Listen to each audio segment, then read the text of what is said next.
kedua menjelaskan, sekarang Anda harus menentukan. Yang ketiga, yang ketiganya paling susah yaitu menganalisis. Bagaimana Anda dapat menganalisis fungsi, kedudukan, dan periodisasi pemberlakuan undang-undang tersebut, undang-undang dasar dan tersebut. Oke, ini indikator tujuan pembelajarannya. Kita lanjutkan.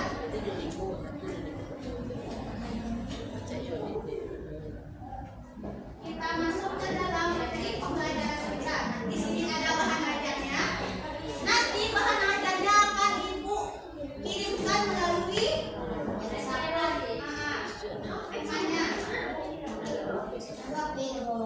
kita bahas tentang materi awal terlebih dahulu, yaitu fungsi Undang-Undang Dasar Negara Republik Indonesia tahun 1945. Masih paham? Yang pertama yaitu sifat Undang-Undang Dasar Negara Republik Indonesia tahun 1945. Ada yang tahu sifat itu apa? Bisa, sifat perilaku bisa. Apa lagi? Kebiasaan. Apa lagi? Sifat itu karakter juga kan? Karakter juga sifat kan? Jadi sifat Undang-Undang Dasar Negara Republik Indonesia tahun 1945. Di sini sifatnya tuh ada 5 kategori.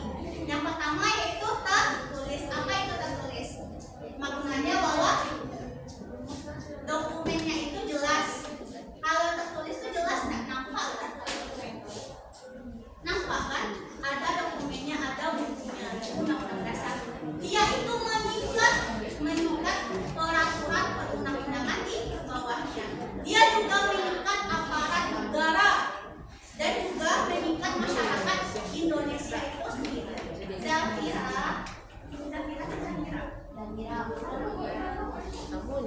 Dia itu mengikat aturan-aturan dalam penyelenggaraan sebuah negara. Jadi peraturan perundang-undangan di bawah Undang-Undang Dasar ini dia ikat sama kayak aparat negara dan masyarakat Indonesia sendiri.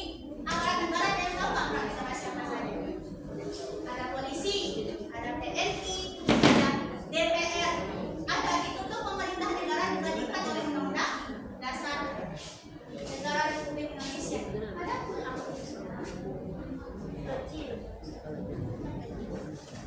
udah paham? Di sini ya mengikat. Yang kedua, sifatnya itu singkat. Singkat bermakna di mana berisi aturan-aturan pokok dalam penyelenggaraan sebuah negara saja. Cuma aturan-aturan pokok. Jadi, misalnya contohnya kayak pasal hak asasi manusia di mana semua orang itu memiliki hak untuk hidup, hak untuk menjalankan kehidupannya. Undang-Undang Dasar cuma membahas tentang pasal itu aja, tentang hak untuk hidup dan hak adalah menjalankan kehidupannya. Kalau untuk ayat-ayat ada tuh kan, ada pernah lihat Undang-Undang Dasar? Ada nggak lihat? Pernah ya? Ada di situ tuh ada pasal, ada ayat 1, ayat 2. Jadi Undang-Undang Dasar itu cuma membahas tentang lingkupan pesannya saja. Kayak misal pasal 1 tentang masyarakat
Jadi dia itu yang paling tingkatan dia itu yang paling tertinggi dibandingkan peraturan perundang-undangan di bawahnya.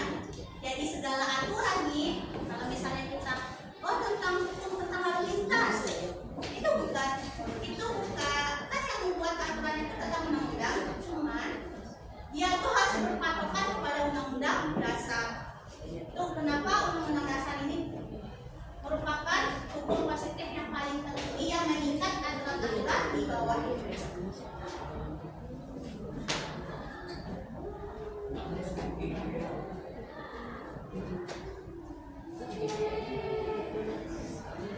Nih, fungsi-fungsinya lagi lain. Yang tadi sifat kan, yang tadi bahas tentang sifat undang-undang dasar. Sekarang kita bahas tentang fungsinya. Fungsi tadi tentang fungsi apa? Kalau kita bayangkan nih, kalau kita misalnya punya rumah, ada kan pintunya, ada tidak kan? Kalau kita setiap masuk di rumah pasti ada pintunya. Fungsinya apa?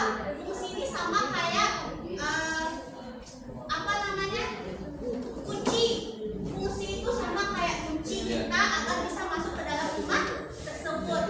Jadi fungsi itu bersifat sebagai pembuka jalan kita dalam memasuki rumah tersebut. Betul nggak? Kalau nggak ada kunci untuk membuka rumah, bisa nggak pintunya terbuka? Enggak kan? Itulah kalau kita analogikan sebagai fungsi. Fungsi itu pembuka dari Undang-Undang Dasar Negara Republik Indonesia ini. Ada 3 kategori. Ada alat kontrol, di mana segala pengawas yang produk hukum yang ada di bawahnya itu akan dikontrol oleh Undang-Undang Dasar. Contohnya saja kontrol tentang pemerintahan negara, atau misalnya kontrol tentang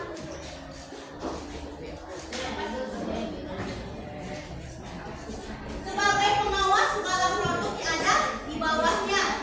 Kontrol ini contohnya saja seperti kontrol dalam pemerintahan lembaga negara. Ada kan 3 lembaga negara yang ada di Indonesia? Apa saja? Ada legislatif, apa lagi nak? Eksekutif, apa lagi? Zahira, apa lagi? Ada 3 lembaga yang ada di Indonesia. Ada legislatif, ada eksekutif, dan yudikatif. Kalau legislatif apa nak? Legislatif lembaga apa? Tugas lembaga legislatif masih lupa. Lembaga legislatif itu sama kayak DPR, MPR, DPD. Tapi apa tugasnya? Halo, ada yang tahu?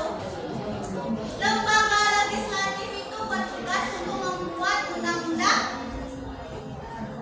bukan undang dasar. Oke, legislatif itu tugasnya itu membuat undang-undang. Sedangkan eksekutif apa? Menjalankan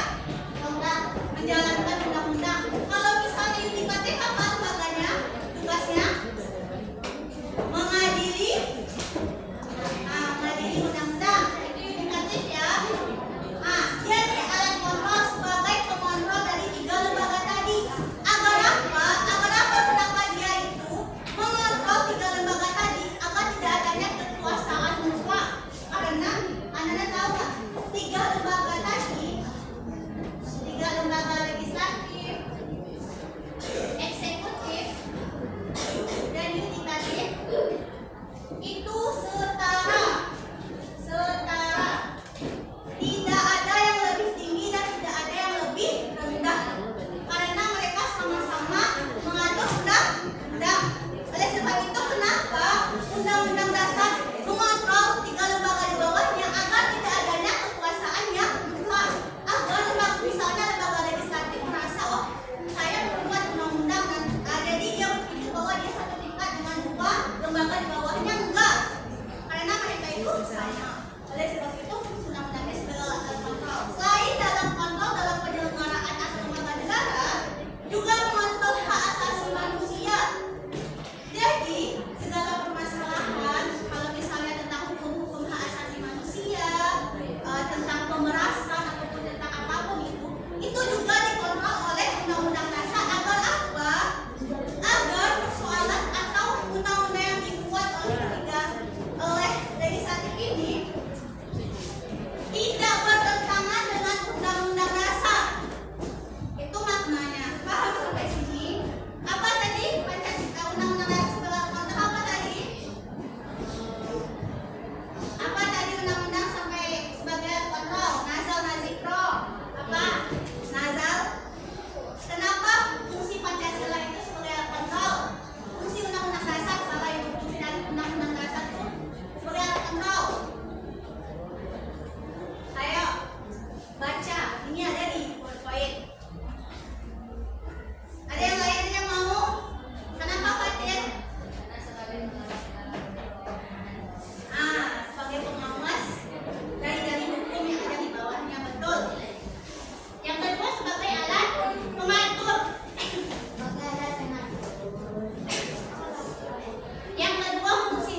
atau tanggung jawabnya itu masing-masing.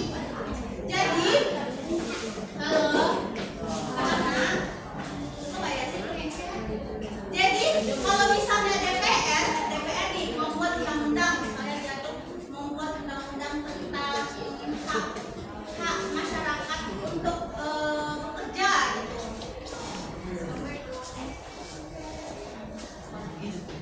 Yaitu akan mengatur segala peraturan perundang-undangan yang ada di bawahnya, baik itu secara disusun bagaimana nantinya tiga lembaga tadi menyusun undang-undang, atau dibagi atau dikelola dan dilaksanakan. Itu juga akan diatur di dalam undang-undang dasar. Selanjutnya apa? Alat penentu hak dan kewajiban seluruh warga negara dan aparat negara. Ada yang tahu hak itu apa? Hak itu apa? Hak ini apa? Nah, sesuatu yang harus kita miliki. Contoh hak itu apa? Hak untuk belajar.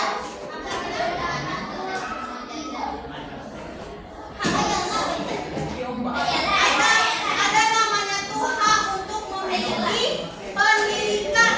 Ananda itu memiliki hak untuk pendidikan. Jadi dalam pemerintahan di Indonesia, seluruh anak-anak yang ada di Indonesia setidaknya itu mencapai pada SMA. Itu dibagikan oleh Kementerian Pendidikan sekarang ini. Setidaknya SMA itulah tingkat pendidikan Ananda. Dan sekarang juga sudah banyak beasiswa S1 untuk perkuliahan. Ibu termasuk seseorang yang diuntukkan karena adanya beasiswa bidik misi namanya. Jadi selama ibu perkuliahan S1 4 tahun kemarin, ibu tidak ada bayar sama sekali. Dan ibu juga diberi uang jajan 4,2 juta untuk sekali 6 bulan. Itulah manfaat adanya beasiswa yang dikelola oleh pemerintah tadi. Jadi bagi Ananda yang mau masuk ke bangku perkuliahan, karena setidaknya apalagi bagi perempuan saat ini, pendidikan itu nomor satu dibandingkan yang lainnya, pendidikan. Jadi kalau misalnya Ananda pandai, sebenarnya kalau untuk beasiswa itu sama orang yang berani, orang itu yang percaya diri atas kemampuan dirinya sendiri. Oleh sebab itu pada masa itu ibu juga dikatakan orang hebat, ibu juga enggak, cuma percaya diri bahwa bisa kita melaluinya dan bisa kita mendapatkan beasiswa tersebut. Dan alhamdulillah ibu mendapatkannya. Itulah yang dijadikan sebagai acuan bahwa tidak hanya orang kaya aja yang bisa kuliah. Orang-orang seperti ibu juga bukan dari keluarga yang kaya. Ibu bisa menyelesaikan S1 ibu dengan tidak adanya biaya dan ditambah dengan adanya uang jajan. Dan sekarang ini ibu melaksanakan perkuliahan PPG dan ibu-ibu lainnya juga tidak dibayar. Ibu tidak membayar untuk memasuki PPG, perkuliahan PPG. Cobalah tanya ke guru-gurunya. Ibu juga dibayar oleh pemerintah untuk perkuliahan hari ini. Kalau PPG ini namanya pendidikan profesi guru. Bagaimana nantinya ibu menjadi guru profesional dalam mengajarkan anak-anak ibu. Itu makna PPG. Dan itu juga ibu tidak membayar uang sepeser pun untuk masuk perkuliahan PPG. Karena ibu merasa perkuliahan PPG itu mahal gitu. Memasuki perkuliahan PPG itu mahal karena satu semesternya itu 6 bulan itu 7,5 juta. Itu sebagai acuan oleh Ananda bahwa Ananda itu bisa. Ananda itu percaya dalam diri Ananda itu bisa mengembangkan diri Ananda itu. Itu maknanya. Oleh sebab itu kita memiliki hak untuk pendidikan dan setidaknya kita memiliki pendidikan untuk SMA. Itu puncak dari pendidikan yang ada di Indonesia. Minimalnya kita SMA. Kewajiban apa? Kalau kewajiban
perusahaan-perusahaan tambang emas yang dibuat oleh Amerika itu ada di Papua. Kenapa tidak negara kita yang membuat sendiri?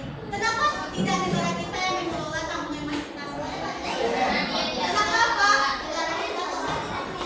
Nah, karena negara kita tuh nggak tahu, negara kita tuh kurang sumber daya manusia, kurang-kurangnya tidak pandai mengelola hasil bumi, surang. Oleh sebab itu minta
maknanya. Itu yang tidak bisa diubah ya. Tidak boleh mengubah pembukaan undang-undang, tidak boleh mengubah pembukaan undang-undang dasar, dan tidak boleh mengubah negara kesatuan. Ini prosesnya yang untuk undang-undang dasar. Ini ada sejarahnya dulu. Ada sejarahnya pada tanggal 5 Juli ini diperoleh di periode ini diberlakukan lagi dekret presiden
saya